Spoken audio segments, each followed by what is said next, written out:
What's up? We are 51 days until Boston. I have an easy run on the calendar for today. It's supposed to be 40 minutes, but I might stretch it out into 50 to an hour.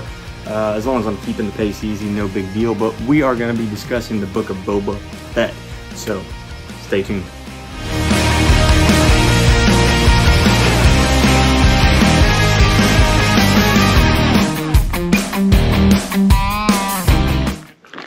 All right, so I'm getting out for today's easy run. I got an easy 40, probably gonna be 50 minutes.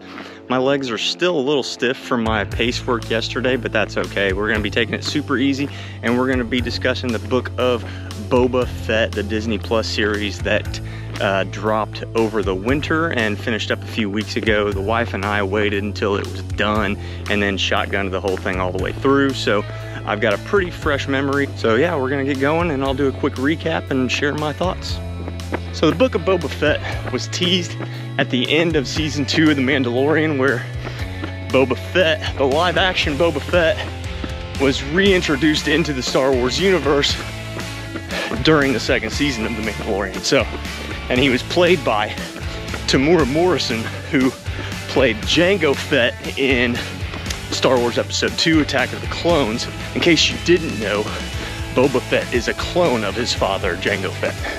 So the teaser at the end of season 2 of The Mandalorian showed Boba Fett and Fennec Shand, played by the amazing Ming-Na Wen, who was the voice of Milan. You can catch her in Agents of S.H.I.E.L.D.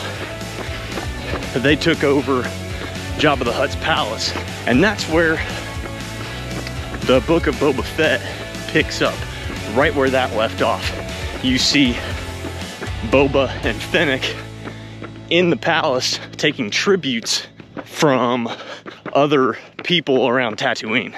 So then you learn early on that Boba, he's trying to become the new gangster in charge, or take over Jabba's, basically his territory. That's part of what the first few episodes are all about.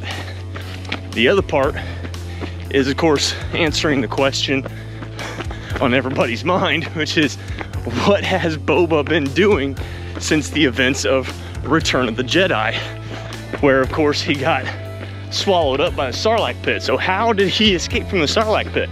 So they start flashing back and forth between what he's doing in Jabba's palace, how he escaped from the Sarlacc pit, and we find out that, you know, he used his little torch, and after that he kind of passed out in the sand.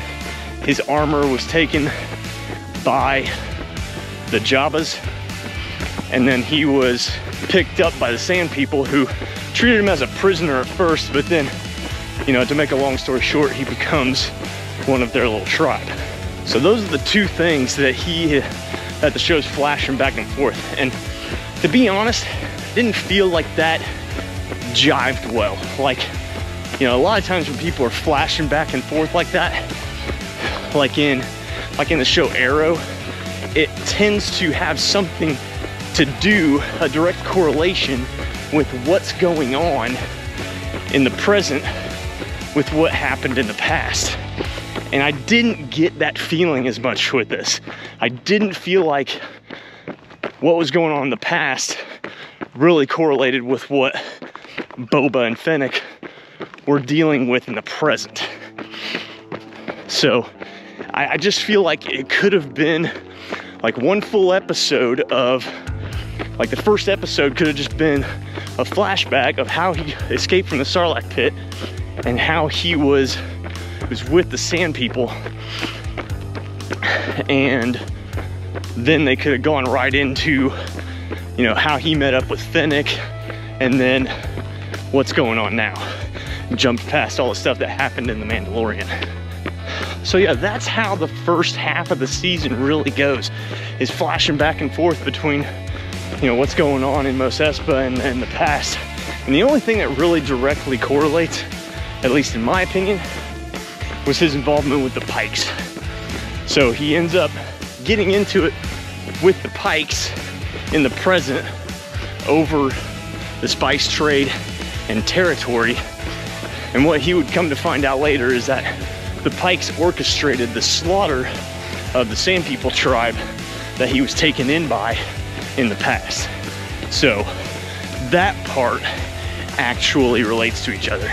And if you don't know anything about the Pikes or the spice trade, they don't touch on it too much in any of the movies, but they do play a big part in the Star Wars, the Clone Wars series. If you're not familiar with that, it's a cartoon series that released on Cartoon Network and then later on Disney Plus. You can check out all the episodes on Disney Plus, and then you can also check out Star Wars Rebels. Both of those are really good, and both of those come into play later when we talk about more characters that are showing up. Before I go any further, if you're digging this video, make sure you hit the like button down below and subscribe to the channel so you can keep up with my training right now for Boston Marathon 2022, and more videos like this where I'm basically just nerding out while I'm out and running. So that's the first 3 or 4 episodes of the season. So it's about episode 4 or 5 where the entire scope of the series completely shifts. And we go from it being a story strictly about Boba Fett to where it essentially morphs into The Mandalorian Season 2.5. You come into the episode that's literally titled Return of the Mandalorian, and it has absolutely nothing to do with Boba Fett. You don't even see him until the very end. I think you see him. Did you see him at the end of that episode? I don't even know. It's not all bad. I mean, we wanted to see what the Mandalorian has been up to since the end of the 2nd season, since he let Grogu go off with Luke and he defeated Moff Gideon and got the Darksaber. So it picks up with him continuing his exploits as a bounty hunter, and then he ends up reuniting with the survivors from the 1st season, and he starts asking her about the Darksaber, about other Mandalorians. You see him having trouble wielding the Darksaber, which I didn't really get. I don't recall any instances of any past Star Wars stories that I can remember where wielding a lightsaber was difficult or heavy for a person. But I guess you could say that the Darksaber isn't a traditional lightsaber, so there's that. So he also shows her that Beskar spear that he got during his show. She melts it down and asks him what he wants it to be made into, and he says, well, I want to make a little baby chainmail for my little baby Yoda buddy, even though he's not with me anymore. So eventually he tells the armorer that he did in fact take off his helmet, so he gets banished from their tribe. That's when he decides to go off and try to find his little buddy Grogu. Or he tracks him down where Luke's trying to grow his little Jedi school, and we see Grogu training with the digitally altered young Mark Hamill playing Luke Skywalker again. And Grogu's having trouble kind of focusing, and we see how Grogu escaped from the Jedi Temple, or we see some of his memories from the Jedi Temple. But when Mando shows up, he runs into Ahsoka Tano. So Ahsoka Tano, we met in The Mandalorian Season 2 also. She's originally from Star Wars, the Clone Wars, the cartoon I mentioned earlier. If you're not familiar with her character, she was Anakin Skywalker's Padawan, who was banished from the Jedi Order because of some disagreements that she had with the Jedi Order.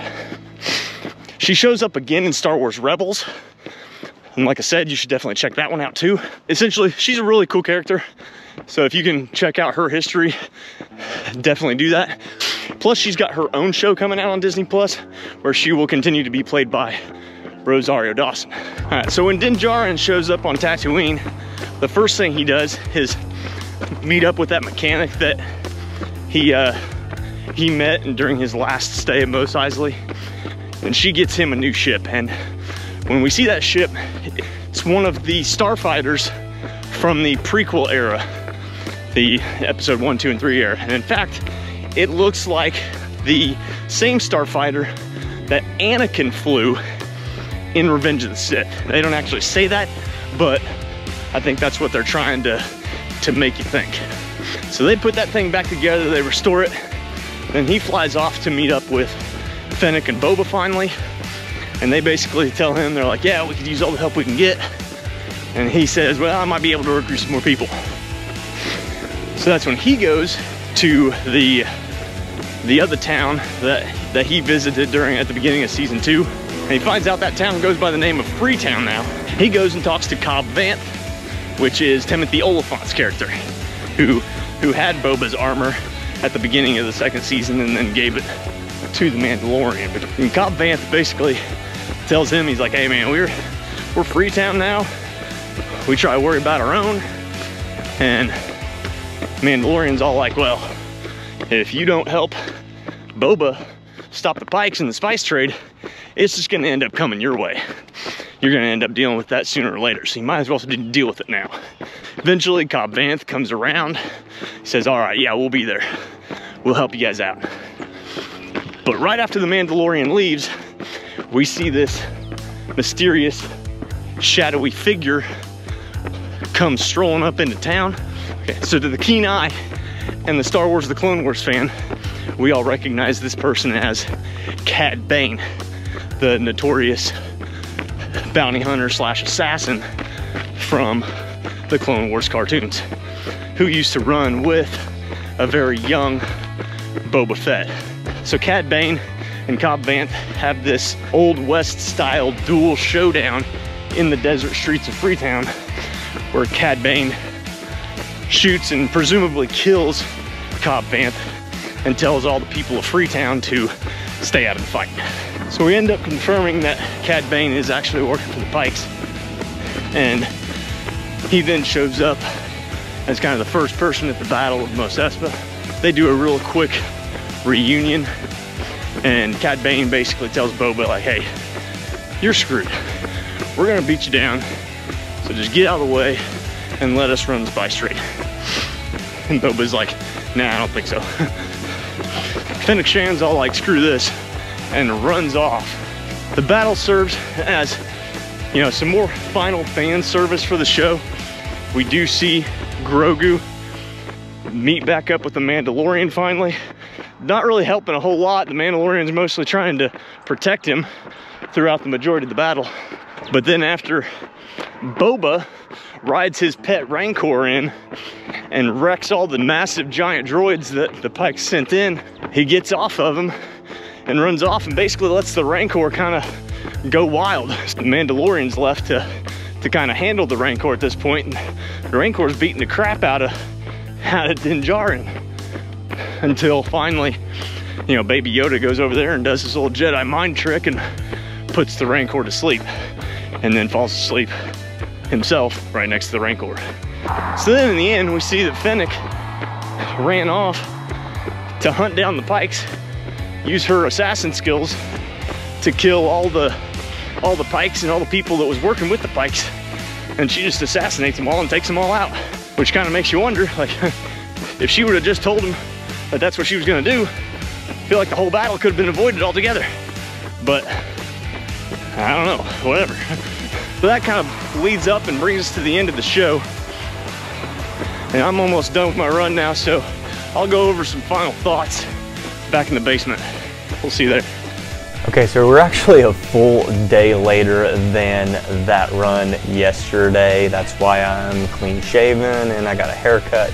I also got my winter grit gear from this year's Winter Grit Challenge, put on by Believe in the Run. If you haven't checked out their blog or their YouTube channel or their Instagram feed, definitely check them out. They do awesome gear reviews, shoe reviews.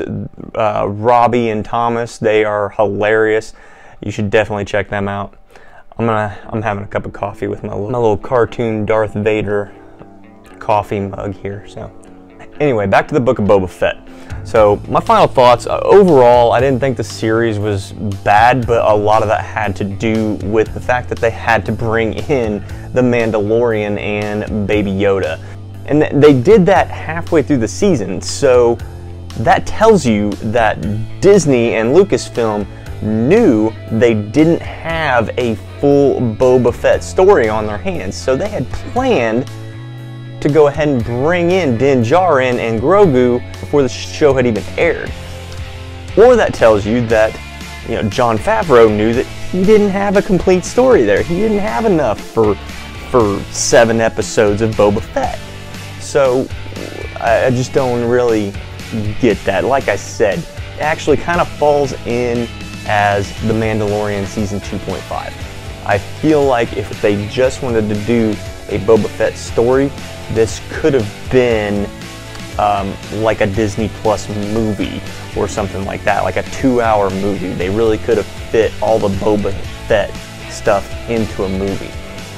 The other thing is I really, as cool as it was to see Tamura Morrison back in the role, I almost feel like, you know, his age really stood out there, and maybe they were trying to make Boba Fett look old, but or a younger person there might have just done a little bit better. But anyway, a little bit of a letdown for especially all the Boba Fett fans out there.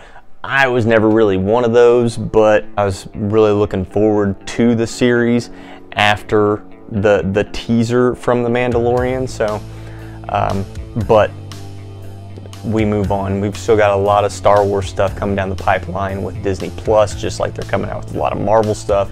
I'm really psyched about the Ahsoka Tano show. Like I said, she's a really cool character. You should definitely check her out. One of my favorite Star Wars characters from the cartoon series, Obi-Wan Kenobi. The Obi-Wan series comes out here in a couple months, so that one should be fun. You know, the reunion of Ewan McGregor and Hayden Christensen, so we'll be looking forward to that. Again, if you're digging it, you know, like and subscribe, support the channel. Tell me in the comments below what else you want to see me nerd out on while I'm out on my runs, and definitely keep up with me on Strava or Instagram or TikTok to see my Boston 2022 training vlog. All right.